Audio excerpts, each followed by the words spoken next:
Hello students, welcome in the chemistry class. आप लोगों का स्वागत है basics of organic chemistry A to Z, जो सीरीज हमने आपके साथ स्टार्ट की थी, जिसमें कि हमें पढ़ना है बेसिक्स ऑफ ऑर्गेनिक केमिस्ट्री। क्योंकि अगर हमें बेसिक्स ही नहीं मालूम होंगे, how can we complete the reactions, how can we understand the formulas. और इस सीरीज के अंतर्गत पहली सीरीज हम कंप्लीट कर चुके हैं, जो कि थी related to nomenclature of organic compounds. आज हम उसी ए टू जेड सीरीज में सीरीज नंबर 2 स्टार्ट कर रहे हैं, मैकेनिज्म ऑफ ऑर्गेनिक रिएक्शंस। कैसे होंगी ऑर्गेनिक रिएक्शंस, कौन कौन सी टर्म्स हमें समझनी चाहिए, किन टर्म्स के बारे में हमें नॉलेज होनी चाहिए। अगर हम ये सब समझेंगे तो हम आगे सभी रिएक्शंस को, ऑर्गेनिक केमिस्ट्री को बहुत अच्छे तरीके से समझ सकते हैं। तो चलिए चलते हैं क्लास की तरफ। No shortcuts, no tricks, only basics. Mechanism of organic reactions क्या है, किस तरीके से, किस पाथ के थ्रू कोई रिएक्शन चलेगी, कौन कौन से स्टेप्स उसके अंदर होंगे, इनको हमें सबसे पहले समझना होगा। डिफरेंट स्टेप्स, कौन कौन से स्टेप्स हमें यूज करने पड़ेंगे। नंबर 1,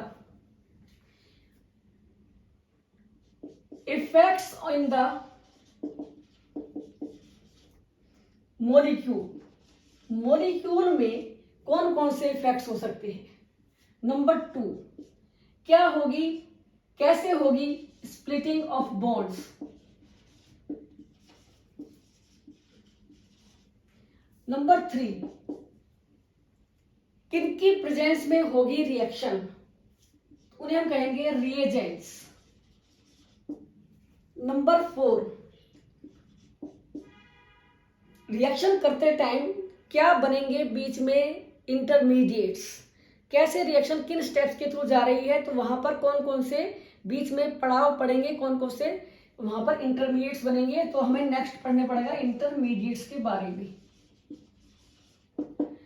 और नंबर 4 होगा जब हम इन सब, नंबर 5 जब हम इन सबको पढ़ लेंगे तो हम निकाल पाएंगे टाइप्स ऑफ केमिकल रिएक्शन। तो इन 5 स्टेप्स को हमें स्टडी करते हुए चलना है कि किस तरीके से हमें पूरी मैकेनिज्म समझ में आनी चाहिए। इन चीजों को डिटेल में लेने से पहले थोड़ा थोड़ा इनके बारे में सब कुछ हमें समझना पड़ेगा, क्योंकि ये एक दूसरे से थोड़े थोड़े रिलेटेड भी हैं।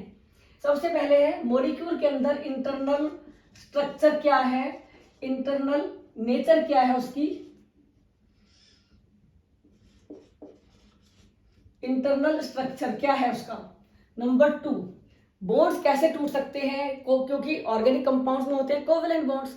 तो कोवेलेंट बॉन्ड्स तरीके किस किस तरीके से टूट सकते हैं। ये दोनों इलेक्ट्रॉन एक के पास जाते हैं या फिर दोनों अपना अपना शेयर वापस ले लेते हैं, उसके अकॉर्डिंगली किस टाइप से होगी स्प्लिटिंग।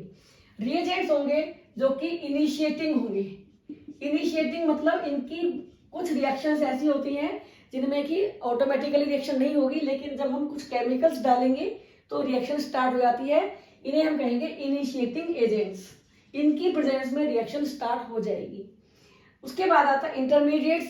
ये जानते हैं कि बीच में रिएक्शन के दौरान बीच में कुछ टाइम के लिए बनेंगे जो कि अनस्टेबल होंगे, इन पे फिर से रिएक्शन हो जाएगी और बन जाएगा compound.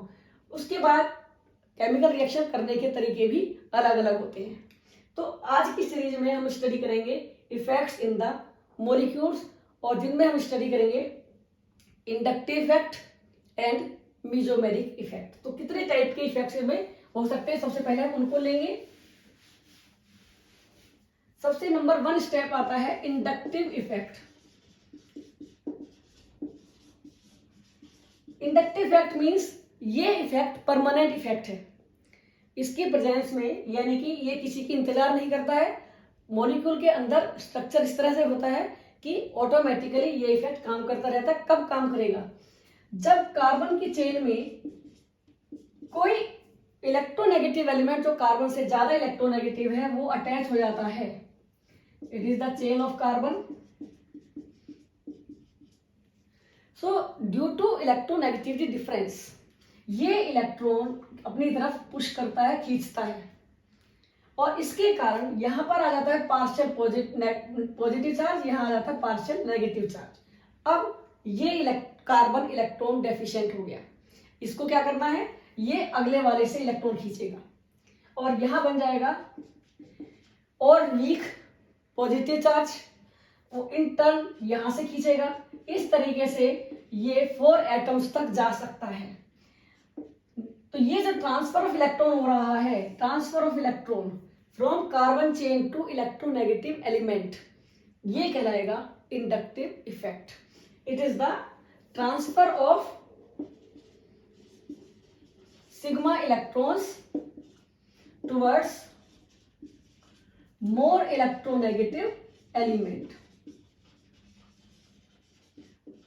towards more electronegative element।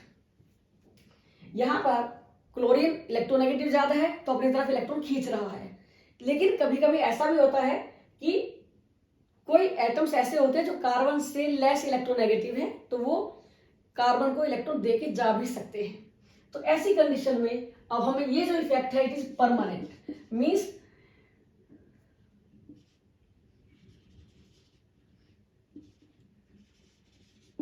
Permanent effect. Molecule की शेप ऐसी है, स्ट्रक्चर ऐसा है इंटरनल कि उसके अंदर किसी इनिशिएटिंग एजेंट की जरूरत नहीं है।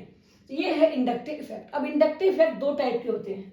नंबर 1 प्लस इंडक्टिव इफेक्ट, इसको कि हम प्लस आई इफेक्ट, इसको आई इफेक्ट बोलते हैं, I effect. So plus I effect, और दूसरा होगा minus I effect. Plus I effect means कोई भी एटम जो कार्बन से लेस इलेक्ट्रोनेगेटिव होगा, वो अगर कार्बन चेन की तरफ इलेक्ट्रॉन देता है, पुश करता है, जैसे एग्जांपल की फॉर्म में यहां है 3H और ये है CH2, इसी तरीके से वो अरेंज्ड है, और यहां का एक H अगर अपना इलेक्ट्रॉन इसकी तरफ शिफ्ट करता है कार्बन की तरफ, तो ये कहलाएगा इसका plus I effect. For example ऐसे ही कोई ग्रुप है CH3, CH2, CHO, ऐसी कंडीशन में ये जो ग्रुप है, ये CH3 इलेक्ट्रॉन दे रहा है चेन की तरफ, कार्बन CHO ग्रुप की तरफ। तो हम समझ भी सकते हैं कि CHO ग्रुप इलेक्ट्रॉन विड्रॉइंग है, खींचता है, तो इस कंडीशन में इलेक्ट्रॉन का ट्रांसफर इधर को होगा, और कहां से होगा, यहाँ के दो एक H है, one more H is attached, वो अपना इलेक्ट्रॉन शिफ्ट करेगा इस कार्बन की तरफ, तब इसका होगा प्लस आई इफेक्ट। तो प्लस आई इफेक्ट किस किस का हो सकता है, H पॉजिटिव का हो सकता है, CH3 का हो सकता है, C2H5 का हो सकता है, OCH3 का भी हो सकता है। ये सभी इफेक्ट्स रखते हैं प्लस आई इफेक्ट, जो कि कार्बन चेन की तरफ इलेक्ट्रॉन पुश करेंगे, यहां से इलेक्ट्रॉन इधर की तरफ जाएंगे, तो ये प्लस आई इफेक्ट है। दूसरा होता है minus I effect. Minus I effect मतलब कि कोई भी एलिमेंट जो कार्बन से मोर इलेक्ट्रोनेगेटिव होगा, वो इलेक्ट्रॉन अपनी तरफ विड्रॉ करेगा, खींचेगा, विड्रॉइंग इफेक्ट होगा। जैसे कि हमने किसी एग्जांपल में पढ़ा था कि ये जो क्लोरीन है, ये कार्बन से मोर इलेक्ट्रोनेगेटिव है, अपनी तरफ इलेक्ट्रॉन खींच रहा है, तो क्लोरीन का इफेक्ट होगा माइनस आई इफेक्ट। अब ये माइनस आई इफेक्ट में क्या होगा, ये withdraws electrons from carbon chain, ये कार्बन चेन से इलेक्ट्रॉन विड्रॉ करेगा, तो ये इलेक्ट्रॉन विड्रॉइंग ग्रुप कहलाएंगे, जिनके पास माइनस आई इफेक्ट होगा, इलेक्ट्रॉन विड्रॉइंग ग्रुप, और ये होंगे इलेक्ट्रॉन रिलीजिंग ग्रुप। तो इनमें सारे हमारे जितने माइनस वाले होते हैं, Cl minus, Br minus, Cn minus, CHO minus, COOH minus, ये सब जो ग्रुप हैं, NO2 माइनस, ये सभी ग्रुप कैसे हैं, all these are the having minus I effect. तो ये था इंडक्टिव इफेक्ट। अगर ये मॉलिक्यूल में प्रेजेंट है, ऑटोमेटिकली मेनली ये सैचुरेटेड कंपाउंड्स में प्रेजेंट होता है, सैचुरेटेड चेन पर होता है, और transfer of electron saturated chain के थ्रू ही होता है। दूसरा इफेक्ट हम स्टडी करेंगे, वो है electromeric effect. Next one is electromeric effect.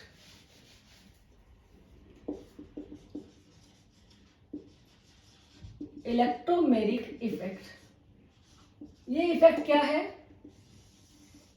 ये हमें मिलेगा found in alkenes, means unsaturated compounds.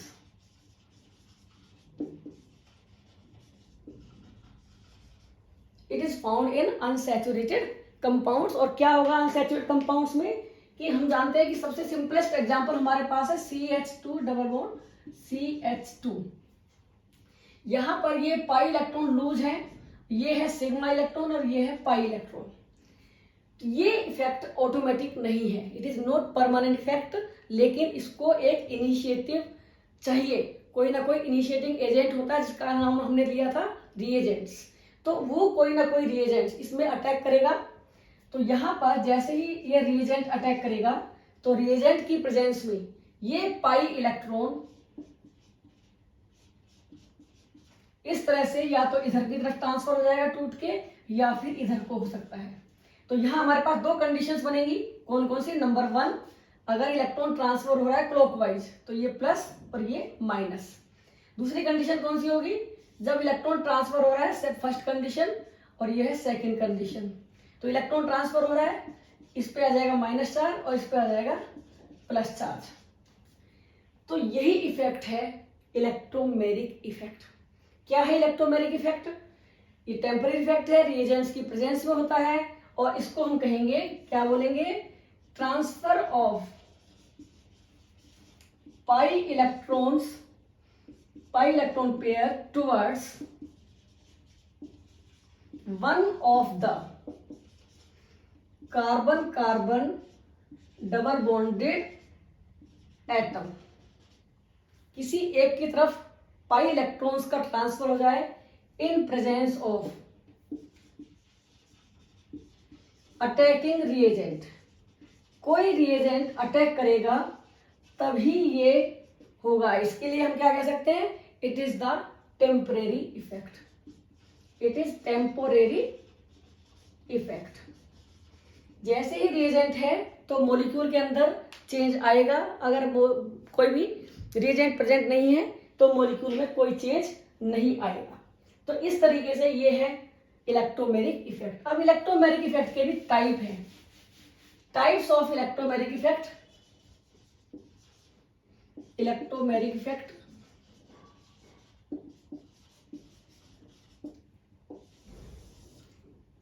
इनको हम, जो इफेक्ट होगा डिपेंड करेगा किस बेस पर, रिएजेंट कौन सा अटैक कर रहा है, और साथ ही साथ इलेक्ट्रॉन का ट्रांसफर किधर हो रहा है, किस तरह से हो रहा है।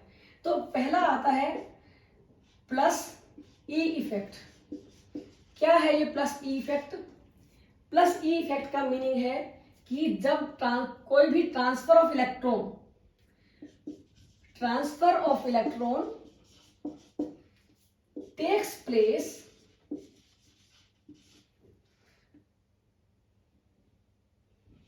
away from atom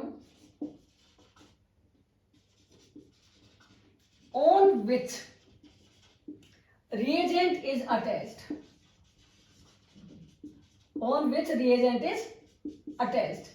जिस एटम पर रिएजेंट अटैच होगा उसके पास से इलेक्ट्रॉन का ट्रांसफर हो रहे हैं तो वहां पर होगा प्लस ई इफेक्ट। और इसको समझने के लिए हमें एग्जांपल लेना पड़ेगा। Means in case of alkenes, एक एग्जांपल है एल्कीन्स में जो रिएक्शन है, बिकॉज ये इलेक्ट्रॉन रिच है, पाई इलेक्ट्रॉन्स लूज हैं और दोनों एटम्स एक जैसे हैं, यहां पर जो इफेक्ट को स्टडी किया गया वो है पॉजिटिव रिएजेंट पहले अटैक करेगा। जैसे कोई भी मॉलिक्यूल होता है ए और बी, हर एक में एक पॉजिटिव और एक नेगेटिव पार्ट होते हैं, ऐसे ही कोई भी रिएजेंट जब अटैक करेगा उसके पॉजिटिव और नेगेटिव में से पॉजिटिव पार्ट पहले अटैक करेगा। इसको हम कहेंगे इलेक्ट्रोमेरिक इफेक्ट प्लस। और यहां पर जब ट्रांसफर होगा इसकी प्रेजेंस में, जैसे HCl की एग्जांपल हम ले सकते हैं HX, तो H पॉजिटिव X नेगेटिव। तो यहां पर जो इसको हम कहते हैं पॉजिटिव ने अटैक किया, अभी उसका नाम नहीं जानते हैं क्योंकि इसके नाम हमने अभी पढ़े नहीं है रिएजेंट्स के नाम। रिएजेंट दो तरह के होते हैं, जो पॉजिटिव होते हैं उनको हम कहते हैं इलेक्ट्रोफाइल्स, जो नेगेटिव होते हैं उनको हम कहते हैं न्यूक्लियोफाइल्स। तो यहाँ पर पॉजिटिव पार्ट पहले अटैक कर रहा है और पॉजिटिव अटैक करने के कारण यहाँ पर हो गया ट्रांसफर होके कैसे बनेगा ये CH2 प्लस और CH2 माइनस, दोनों एक जैसे हैं इसलिए कहीं भी ट्रांसफर हो सकता है। अब यहाँ पर जो H प्लस है वो किस पे ऐड होगा? CH3 बन जाएगा। अब ये इसका मतलब क्या हुआ कि transfer of electron takes place towards, यहां पर हम क्या लेंगे, टूवर्ड्स, ये बात हमारे सामने आ गई बिल्कुल, जिसकी तरफ ट्रांसफर हुआ उस पे जाके रिएजेंट अटैच हो रहा है, जिसकी तरफ ट्रांसफर हुआ, means transfer of electron takes place towards atom on which reagent is attached. तो ये हमने ही करेक्शन कर लिया है, समझ में भी आ गया है। तो यहां पर है प्लस ई इफेक्ट, ये कहलाएगा आपका प्लस ई इफेक्ट। यहां पर ट्रांसफर हुआ इलेक्ट्रॉन का, यहीं पर रिएजेंट अटैच हो गया, तो इसलिए एल्कीन्स में होगा प्लस ई इफेक्ट। अब हम लेके चलते हैं second number, minus E effect. Minus E effect, ये हम अभी हमने बताया था आपको, transfer of electron takes place away from atom on which reagent is attach. यहां पर जहां से ट्रांसफर हो रहा है उसी के पास रिएजेंट अटैच होगा, तो हम ये कहेंगे कि जिस पे रिएजेंट अटैच होना है, हम ये भी कह सकते हैं कि जिस कार्बन पे, जिस एटम पे रिएजेंट अटैच होगा, अगर ट्रांसफर भी उसी की से दूर हो रहा है तो वहां पर होगा माइनस ई इफेक्ट। और उसके लिए हम एग्जाम्पल स्टडी करेंगे। ये एग्जाम्पल्स होते हैं एल्डिहाइड्स और कीटोन्स में, कार्बोनिल कंपाउंड्स में। तो माइनस ई इफेक्ट पाया जाता है एल्डिहाइड्स एंड कीटोन्स में, एल्डिहाइड्स एंड कीटोन्स में। और इसके लिए हम इसका स्टडी कर सकते हैं, जैसे एग्जांपल है C double bond O, aldehyde ketones compounds are this one.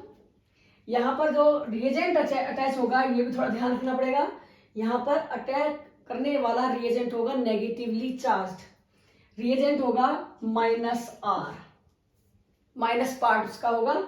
तो हम इसको यूज कर, उसका नाम लेकर चलते हैं, वह नाम है न्यूक्लियोफाइल। अभी डिटेल में हम पढ़ेंगे न्यूक्लियोफाइल। न्यूक्लियोफाइल जिसके पास इलेक्ट्रॉन्स की डेंसिटी ज्यादा है, तो ये अटैक करेंगे न्यूक्लियस पर। अब यहां पर हम ट्रांसफर करेंगे तो कैसा होगा, इसकी प्रेजेंस में ट्रांसफर होगा इस तरीके से, कार्बन से ऑक्सीजन की तरफ, क्योंकि कार्बन है पॉजिटिव, ऑक्सीजन है मोर इलेक्ट्रोनेगेटिव। सो ये एटम्स का ट्रांसफर जब हुआ तो O हो गया माइनस चार्ज, और ये न्यूक्लियोफाइल जो कि विद लोन पेयर इलेक्ट्रॉन हो सकता है, जो माइनस चार्ज के साथ हो सकता है, वो अटैच होगा इस पॉजिटिव कार्बन पर। तो यहां क्या रहेगा माइनस ई। अब हम स्टडी करेंगे नेक्स्ट इफेक्ट, मेसोमेरिक इफेक्ट, जिसका दूसरा नाम है resonance effect. Third one is mesomeric effect, जिसको हम कह सकते हैं रेजोनेंस इफेक्ट। रेजोनेंस हम पढ़ चुके हैं कि रेजोनेंस में एक सिंपल लिख सकते हैं, रेजोनेंस का मीनिंग है जैसे बेंजीन है, बेंजीन में alternate single and double bonds हैं। दूसरा स्ट्रक्चर क्या हो सकता है, वो स्ट्रक्चर है इसका जस्ट अपोजिट, जिसमें कि सिंगल बॉन्ड की पोजीशन सेम है, लेकिन पाई इलेक्ट्रॉन्स अपना पोजीशन बदल रहे हैं, जिसके कारण स्ट्रक्चर में डिफरेंस आ रहा है। तो रेजोनेंस में हम एक मॉलिक्यूल को एक से ज्यादा टाइप के स्ट्रक्चर से रिप्रेजेंट कर सकते हैं, लेकिन कोई भी उसका ओरिजिनल स्ट्रक्चर नहीं होता है। जो ओरिजिनल स्ट्रक्चर होता है वो इन सबका एक इंटरमीडिएट है, एक इमेजिनरी स्ट्रक्चर है, जिसको कि हम पेपर पे प्रेडिक्ट नहीं कर सकते। इन स्ट्रक्चर्स को हम कहते हैं रेजोनेटिंग स्ट्रक्चर्स। और जो इनका रेजोनेंस हाइब्रिड होगा उसको हम क्या कहेंगे कि बेंजीन में 6 सिंगल बॉन्ड्स है कार्बन कार्बन, और जो पाई इलेक्ट्रॉन्स हैं पूरी रिंग के अंदर इस तरीके से रिवॉल्व कर रहे हैं, कभी वो दो एटम्स के बीच में आ जाते हैं तो कभी इन दो एटम्स के बीच में आ जाते हैं। तो रेजोनेंस अगर हम समझते हैं तो हम समझ सकते हैं मेसोमेरिक इफेक्ट को भी, क्योंकि मेसोमेरिक इफेक्ट में भी इलेक्ट्रॉन्स का ट्रांसफर कंप्लीट स्ट्रक्चर के अंदर होता है। तो क्या है ये मेसोमेरिक इफेक्ट? मेसोमेरिक इफेक्ट के साथ साथ पहली बात हमने रेजोनेंस इफेक्ट को थोड़ा समझा, साथ ही साथ दूसरी चीज होती है कॉन्जुगेटेड सिस्टम। कॉन्जुगेटेड सिस्टम क्या है ये भी हमें समझने पड़ेंगे, तभी हम समझा सकते हैं मेसोमेरिक इफेक्ट। कॉन्जुगेटेड सिस्टम क्या है? It is the sequence of alternating double and single bonded carbon. Means दो डबल बॉन्डेड कार्बन अगर एक सिंगल बॉन्ड के थ्रू सेपरेटेड है तो ये कहलाएगा इसमें कॉन्जुगेटेड सिस्टम, मीन्स दो डबल बॉन्ड्स के बीच में एक सिंगल बॉन्ड। इसके साथ साथ हम इसको और भी थोड़ा एक्सटेंड कर सकते हैं। जो कार्बन कार्बन डबल बॉन्डेड हैं उनके साथ सिंगल बॉन्ड के बाद एक ऐसा एलिमेंट प्रेजेंट है जिसके पास या तो प्लस चार्ज है या फिर माइनस चार्ज है। इसका एक एग्जांपल और भी हो सकता है।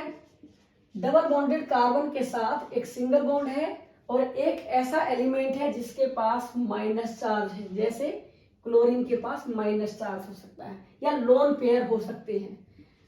लोन पेयर भी पोजीशन वही देते हैं जो कि किसकी होगी, जैसे पाई इलेक्ट्रॉन्स की होती है। तो इन कंडीशन में इन सिस्टम्स को हम कहते हैं कॉन्जुगेटेड सिस्टम्स। क्या होगा कॉन्जुगेटेड सिस्टम्स में? तो कॉन्जुगेटेड सिस्टम्स में जब ये पहला इलेक्ट्रॉन बॉन्ड टूटेगा पाई इलेक्ट्रॉन, तो ये इलेक्ट्रॉन बन जाएगा इस तरीके से CH2 plus and CH2 minus. अब यहां पर सिंगल बॉन्ड है, डबल बॉन्ड CH2 इस तरीके से है। ये इलेक्ट्रॉन जो कि पेयर की फॉर्म में आया हुआ है, यहां से बॉन्ड टूटने के बाद ये ट्रांसफर होगा इधर और इधर कार्बन के पास।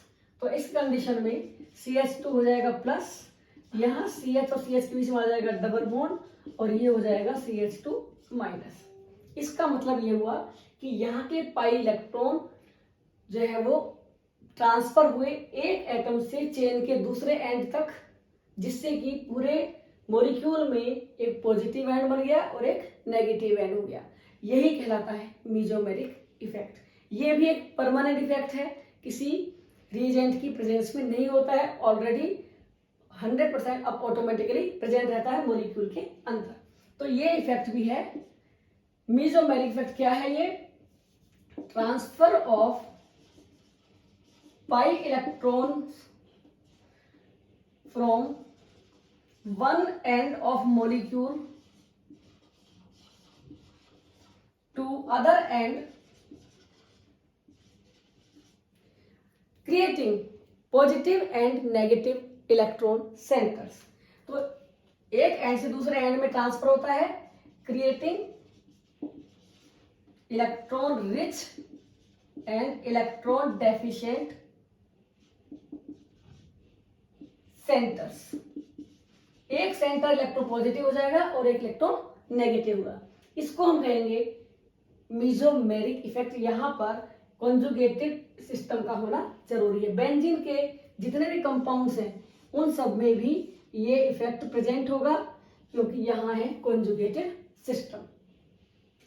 अब कॉन्जुगेट सिस्टम के समझते हुए मीजोमेरिक इफेक्ट को हम समझ चुके हैं कि ये परमानेंट इफेक्ट है, मॉलिक्यूल परमानेंटली इसमें प्रेजेंट होता है। अब हम इसको कैसे समझा सकते हैं? इनको हम रिप्रेजेंट कर सकते हैं। क्या है? टाइप। टाइप्स कितने हैं इसके? और टाइप्स के लिए नंबर 1 है प्लस M इफेक्ट, जिसको कि हम प्लस R इफेक्ट भी बोल सकते हैं, और दूसरा होता है माइनस M इफेक्ट। क्या है plus M effect? Plus M effect means अगर कोई ग्रुप इस कॉन्जुगेटेड सिस्टम पर है और वो इस सिस्टम की साइड को ही इलेक्ट्रॉन पुश कर रहा है, अपनी तरफ से इलेक्ट्रॉन दे रहा है इसको, तो उसका माना जाएगा plus M effect. If A group of atoms, हम ये नहीं कह सकते कि एटम्स के ग्रुप ही होते हैं, और एटम कोई एक अकेला एटम भी हो सकता है, which pushes electron towards conjugated system, जो कॉन्जुगेटेड सिस्टम की तरफ इलेक्ट्रॉन पुश करेगा, यानी कि कॉन्जुगेटेड सिस्टम जैसा भी है उसकी तरफ वो इलेक्ट्रॉन पुश कर रहा है, तो वो कहलाएगा इसमें उस ग्रुप का होगा प्लस M इफेक्ट। ये इफेक्ट ग्रुप का होगा जो इस पे अटैच्ड होगा CH2 पर। जो भी ग्रुप अटैच्ड होगा उसका अपनी की नेचर क्या है। जैसे एग्जांपल हम बेंजीन को सबसे ज्यादा स्टडी करेंगे, और बेंजीन के एग्जांपल में हम देख सकते हैं कि इसके ऊपर कौन कौन से ग्रुप आ सकते हैं जो कि इसके ऊपर इलेक्ट्रॉन दे सकते हैं। यहां पर Cl इलेक्ट्रॉन, इसके पास इलेक्ट्रॉन्स की डेंसिटी ज्यादा है, तो ये इलेक्ट्रॉन बेंजीन की तरफ पुश करेगा, इसका इफेक्ट होगा +m। दूसरी तरफ बेंजीन पर अगर आ जाता है OH ग्रुप जिसके पास है इलेक्ट्रॉन्स रिच, ये भी इलेक्ट्रॉन ज्यादा है इसके पास, ये भी इलेक्ट्रॉन पुश करेगा बेंजीन रिंग की तरफ जो कि कॉन्जुगेटेड सिस्टम है, तो इनका सबका इफेक्ट है +m इफेक्ट। OCH3 NH2 इन सबका इफेक्ट है M पॉजिटिव। तो ये सारे ग्रुप इलेक्ट्रॉन कॉन्जुगेटेड सिस्टम की तरफ पुश करेंगे और ये उसके ऊपर इलेक्ट्रॉन डेंसिटी को इंक्रीज करेंगी। तो ये था +m इफेक्ट। अब लेते हैं -m effect. -m effect means if A group of atom और एटम विच विड्रॉ करता है, अपनी तरफ खींचता है इलेक्ट्रॉन्स फ्रॉम कॉन्जुगेटेड सिस्टम, अपने तरफ इलेक्ट्रॉन खींचेगा तो उस ग्रुप का होगा -m इफेक्ट। मॉलिक्यूल का इफेक्ट नहीं है ये इफेक्ट है उस ग्रुप का जो इसके ऊपर आके अटैच होगा। जैसे एग्जांपल की फॉर्म में हम बेंजीन को ही समझ सकते हैं। बेंजीन पर अगर ये NO2 आ गया तो ये NO2 का स्ट्रक्चर है इस तरीके से N डबल बॉन्ड O और ये, तो यहाँ ये इलेक्ट्रॉन खींचना शुरू करेगा, तो उस कंडीशन में ये इलेक्ट्रॉन बेंजीन रिंग से खींचेगा। तो इसका अपना इफेक्ट कैसा होगा NO2 का? -m effect -r effect. ऐसे एक CHO ग्रुप है, aldehyde group, CH double bond O, ये अपनी तरफ इलेक्ट्रॉन खींचेगा तो ये बेंजीन रिंग से इलेक्ट्रॉन खींचेगा अपनी तरफ और पूरी बेंजीन रिंग से इलेक्ट्रॉन ट्रांसफर होके यहां तक आएंगे। इसी वे में CHO group COOH double bond O, ये इलेक्ट्रॉन खींच रहा है अपनी तरफ, कॉन्जुगेटेड सिस्टम बन गया है इसके साथ भी, सिंगल बॉन्ड कॉन्जुगेटेड, तो वहां पर भी इस तरीके से पूरी रिंग में से इलेक्ट्रॉन को खींचते हुए और ये लास्ट में अपनी तरफ खींच के ले जाएगा। तो ये जो ग्रुप है COH, इसका भी है -m इफेक्ट। तो ये है ग्रुप और डिफरेंट टाइप के इफेक्ट्स। अब एक मेन इफेक्ट रह गया जो कि कभी कभी यूज होता है, मैक्सिमम इतना टाइम नहीं है जितना कि ये सब यूज होते हैं, that is hyper conjugation. Next effect is the fourth one, hyper conjugation effect. Hyper conjugation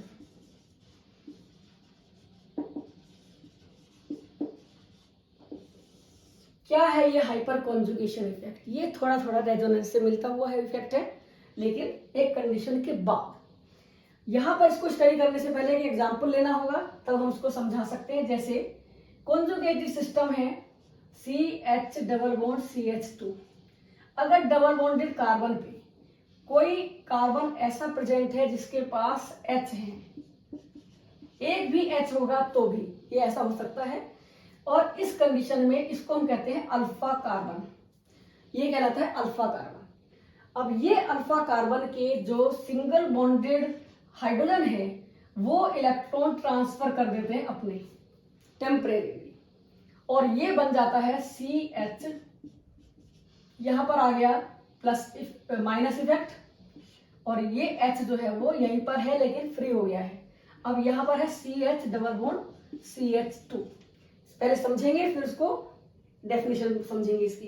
तो इस एग्जांपल में यहां पर ये हो गया माइनस। अब ये जो ग्रुप हो गया है, ये वाला ग्रुप H+ के फ्री होने से इसमें आ जाएगा रेजोनेंस। रेजोनेंस कैसे?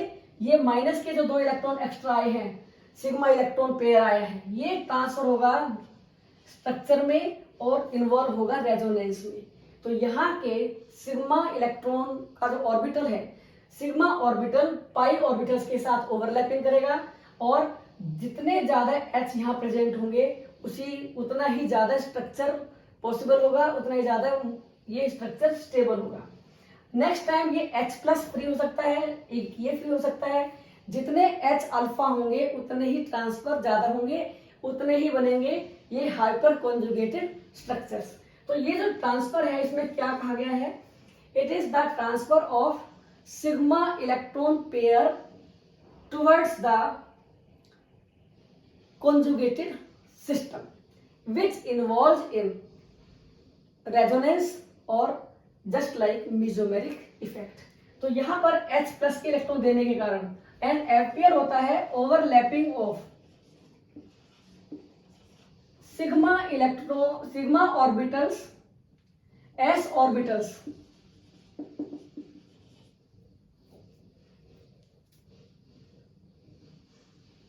sigma orbitals of alpha hydrogen atom and pi electrons of double bond.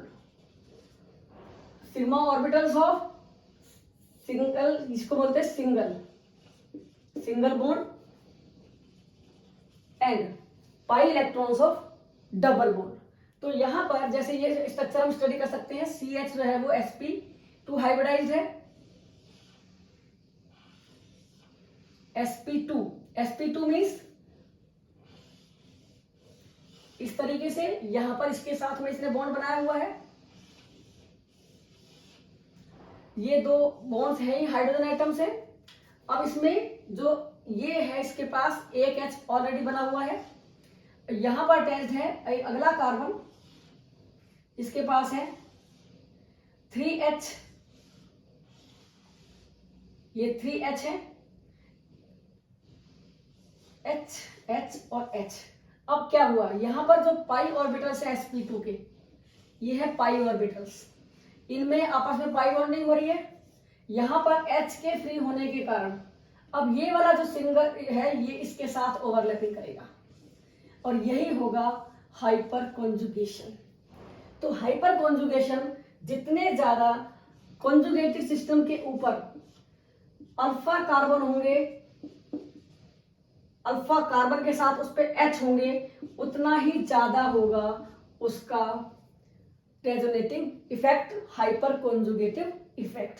तो CH3 ग्रुप में 3 H हैं, इसके बेस पर इसका है पॉजिटिव हाइपर कॉन्जुगेटेड इफेक्ट। ये पूरे रेजोनेंस को क्लियर करेगा, इसको ट्रांसफर करेगा और पूरी बेंजीन रिंग में वो इलेक्ट्रॉन पेयर घूमते रहेंगे। अब यहाँ ये रेजोनेंस से थोड़ा सा डिफरेंट क्यों है? ये डिफरेंट इसलिए है क्योंकि यहाँ पर H प्लस के जो इलेक्ट्रॉन गए उसके बाद रेजोनेंस स्टार्ट हुआ, लेकिन H प्लस यहाँ से बॉन्ड टूटा भी नहीं, ये वहीं पर प्रेजेंट है, मॉलिक्यूल के साथ अटैच्ड है, इसीलिए इसको बोलते हैं हम नो बॉन्ड रेजोनेंस। क्या बोलते हैं? नो बॉन्ड रेजोनेंस, मतलब रेजोनेंस है लेकिन H के और कार्बन के बीच में कोई बॉन्ड भी नहीं है और फिर भी ये उसके साथ ही अटैच्ड है, इसको कहते हैं हम नो बॉन्ड रेजोनेंस। इसके बेस पर हम एक्सप्लेन कर सकते हैं स्टेबिलिटी दो मॉलिक्यूल्स की, उसको समझाने के लिए और अच्छे तरीके से हम समझा सकते हैं। जैसे हमने लिया CH डबल बॉन्ड CH और इसके पास है CH3, एक तरफ ये कंपाउंड है और दूसरी तरफ कंपाउंड है CH डबल बॉन्ड CH और यहाँ है CH2 CH3। इन दोनों में कौन ज्यादा स्टेबल होगा, इसको समझाने के लिए हम यूज कर सकते हैं hyper conjugation. Hyper conjugation means ये डबल बॉन्ड है, इसके पास ये कार्बन अल्फा है, इसके पास ये अल्फा कार्बन है और यहाँ पर है टोटल 3H, यहाँ पर भी है 3H, means 1 by 1 all the H can be free from this bond and undergo the hyper conjugation। तो यहाँ हमारे पास कितने स्ट्रक्चर बनेंगे? 1 ऑलरेडी प्रेजेंट है और 3 से टोटल 7 हाइपर कॉन्जुगेटेड स्ट्रक्चर बनेंगे। और इस केस में क्या है, यहाँ पर केवल 2 ही अल्फा H है, इसलिए 1 स्ट्रक्चर तो ये ऑलरेडी है ही और 2 बनेंगे resonating structure due to hyperconjugation, तो टोटल बनेंगे इसमें 3 स्ट्रक्चर्स। तो जितने ज्यादा स्ट्रक्चर्स बनेंगे उतना ही ज्यादा मॉलिक्यूल स्टेबल होगा। तो हाइपर कॉन्जुगेशन के बेस पर हम मॉलिक्यूल्स की स्टेबिलिटी को भी समझा सकते हैं, या जितने ज्यादा अल्फा H उतना ज्यादा मॉलिक्यूल स्टेबल। तो इसलिए ब्यूट 2 इन मोर स्टेबल है ब्यूट 1 इन से। तो ये थे ऑर्गेनिक कंपाउंड्स में present different type of effects. इनका समझना बहुत जरूरी है क्योंकि मॉलिक्यूल के स्ट्रक्चर में, उनकी रिएक्शंस में इनका सबसे इंपॉर्टेंट रोल है और ये अगर हमें समझ में आते हैं तो हम ऑर्गेनिक रिएक्शंस को भी समझ सकते हैं, उनकी मैकेनिज्म को भी समझ सकते हैं। तो ये था part 1 effects in the molecules to explain the mechanism of organic reactions। तो आज के लिए इतना ही, धन्यवाद।